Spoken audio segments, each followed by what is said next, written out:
Hi everyone, welcome back. If you're new here, my name is Beth and I'm the designer behind Beth's Boutique and Design Studio. In my last video, we talked about the supplies you need to get started with crochet. Today, we're going to take the very first hands-on step and learn how to make a slip knot and a foundation chain. When you're working crochet projects in rows, these are the two starting steps you'll use most often: a slip knot and a foundation chain. For today's lesson, you'll need yarn and a crochet hook that matches your yarn. I wanted to point out something that I did not know when I was a crochet beginner, and that is that they now do have what's called beginner yarn. It is amazing because it is not individual threads that are woven together. It's just one big piece of fabric.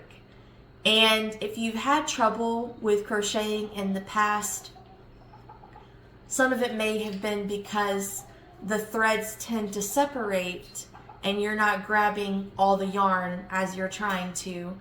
This is a great alternative.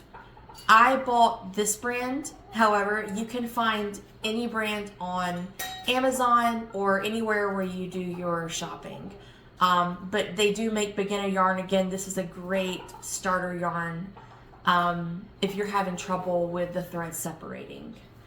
I again went with our 5mm crochet hook. Again, this is a great standard hook when you are starting out.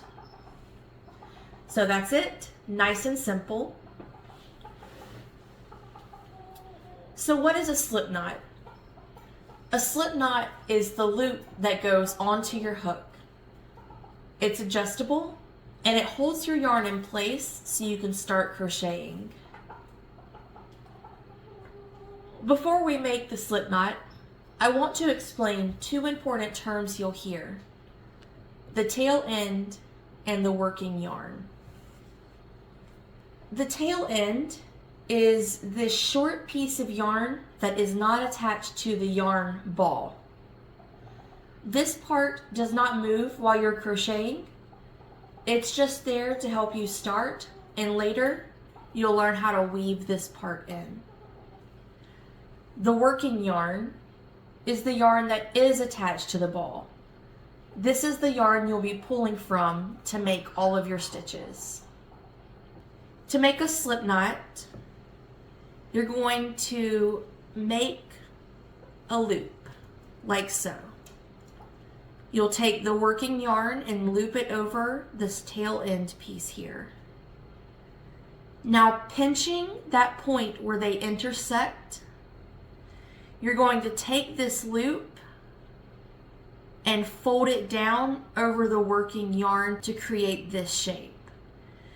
You're going to let go of that pinched part, but then put your finger back on top again. And you should end up with something that looks like this. Next, you're going to take your crochet hook and you're going to go over, under the working yarn, and then you're going to place your finger on top of the working yarn. Grab this tail end and gently pull them apart. This is going to be your slip knot forming. To tighten this loop, you will take your working yarn and gently pull. If it's too tight and you can't really move it, you'll take the end, the tail end, and slightly pull it, and then you can just use these two methods to adjust it. You want it snug but not tight. You should be able to move your hook easily inside the loop.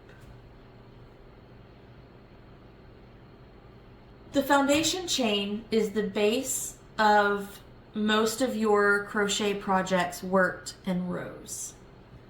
Everything else that you crochet will be built on top of these chains.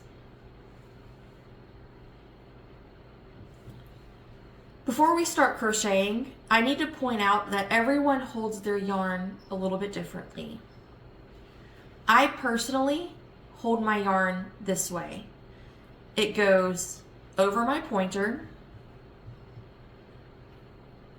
over the inside of my middle and ring, back over my pointer. So it's like a little sandwich.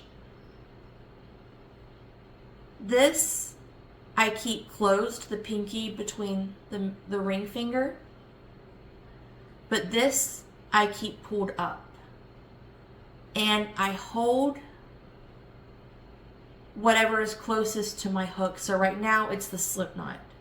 As I start chaining, I will move my fingers up. Again, it's pinched between my middle and my thumb. I will move my fingers up as I chain. So how to make your foundation chain. With your slip knot on the hook, yarn over. This is exactly as it sounds.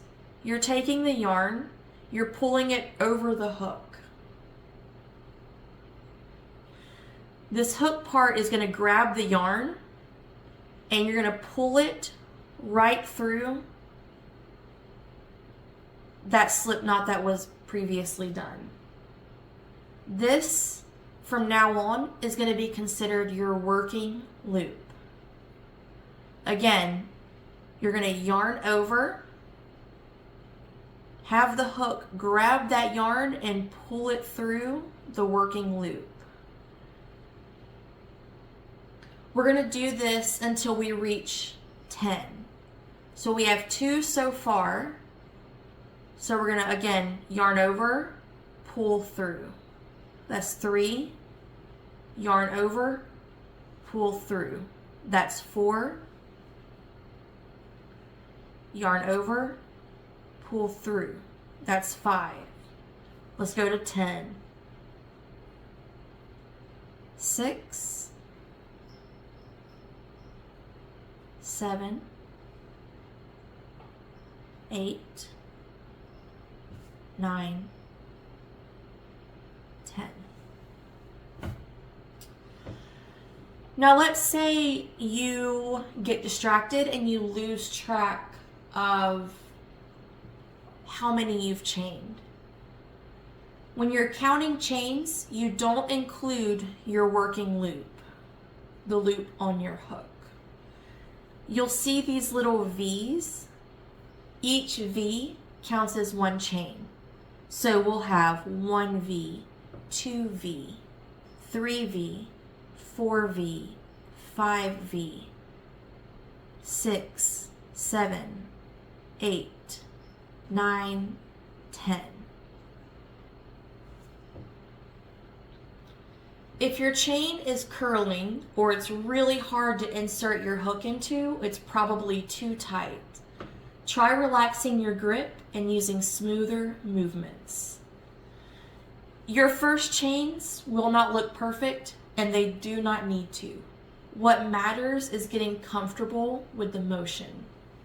In the next video, we'll take this foundation chain and start learning our first crochet stitch. If this video was helpful, be sure to like the video, subscribe for more beginner crochet tutorials, and leave a comment if you have questions or want help.